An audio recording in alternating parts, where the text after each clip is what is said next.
Hearing no objections, it is so decided. With a bang of the gavel, the president of the UN Climate Change Conference in Katowice ended 2 weeks of intense negotiations. A relief moment for all who have been in marathon talks for days. The schedule for the closing plenary was repeatedly pushed back for 2 days, but when it finally sat, it gave the Paris Agreement a lifeline. We managed to secure detailed and robust guidance that provides us with a necessary tool at hand to implement both the collective and individual commitments of parties under the Paris Agreement. Many parts of the rules books are as robust, detailed and legally binding as we aspired. Others are less. Exhausted ministers managed to bridge a series of divides to produce a 156-page rulebook, which is broken down into themes such as how countries will report and monitor their national pledges to curb greenhouse gas emissions and update their emissions plans.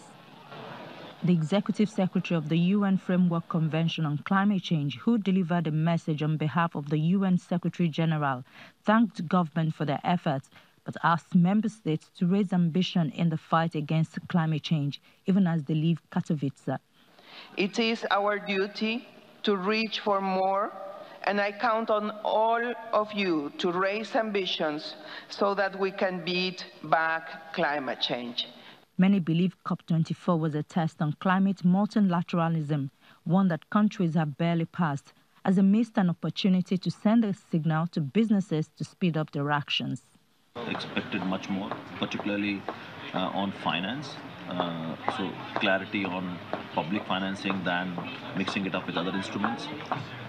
We also wanted to see loss and damage in those sections on finance, which are not there at all.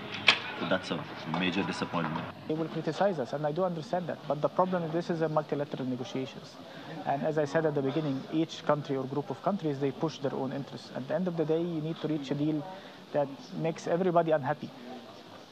Because if you make everybody happy, this is a good thing. But it is far-fetched.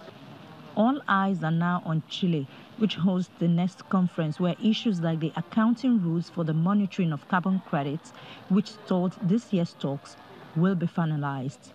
Ayola Kasim reporting for Channels Television News.